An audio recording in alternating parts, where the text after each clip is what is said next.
वक्फ संशोधन अधिनियम 8 अप्रैल से देश भर में लागू हो गया है। केंद्र सरकार ने वक्फ अधिनियम को 8 अप्रैल से प्रभावी कर दिया। पिछले सप्ताह संसद और राष्ट्रपति ने वक्फ संशोधन अधिनियम को मंजूरी दी थी। मंगलवार को केंद्र सरकार ने अधिसूचना जारी करते हुए कहा कि वक्फ संशोधन कानून 8 अप्रैल से प्रभावी हो गया है। राष्ट्रपति द्रौपदी मुर्मू ने 5 अप्रैल को वक्फ संशोधन अधिनियम को मंजूरी दी थी। इसे बजट सत्र के दौरान संसद ने पारित किया था। अधिसूचना में कहा गया था कि राष्ट्रपति ने दोनों विधेयकों को अपनी मंजूरी दे दी है।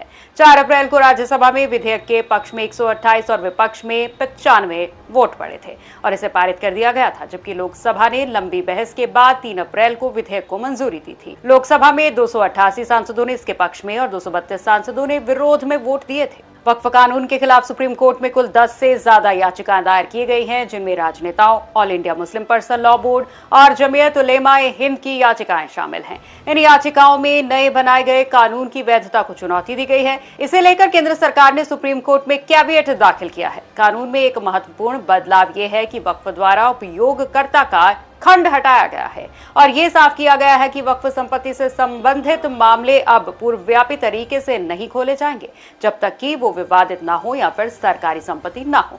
इसके अलावा वक्फ बोर्डों में गैर मुस्लिमों को शामिल करने का समर्थन किया गया है। नए कानूनों में वक्फ बोर्डों के संचालन में कई महत्वपूर्ण बदलाव किए गए, जैसे कि अब बोर्ड में गैर मुस्लिम कम से कम 2 महिला सदस्यों को नामित किया जाना प्रस्तावित है। मौजूदा कानून के तहत पंजीकृत हर वक्फ संपत्ति की जानकारी अधिनियम में लागू होने के बाद 6 महीने के अंदर सेंट्रल डेटाबेस में देना जरूरी होगा। और इतना ही नहीं, डेटाबेस में किसी भी सरकारी संपत्ति को जिला अधिकारी के पास चिन्हित किया जाएगा, जो कि बाद में इस मुद्दे पर जांच कर सकेंगे। कानून में अब वक्फ न्यायाधिकरण के गठन के तरीके को भी बदला जा रहा है। इसमें कहा गया है कि वक्फ न्यायाधिकरण में एक जिला जज होगा और एक संयुक्त सचिव रैंक का राज्य सरकार का अधिकारी सदस्य के तौर पर जुड़ा होगा।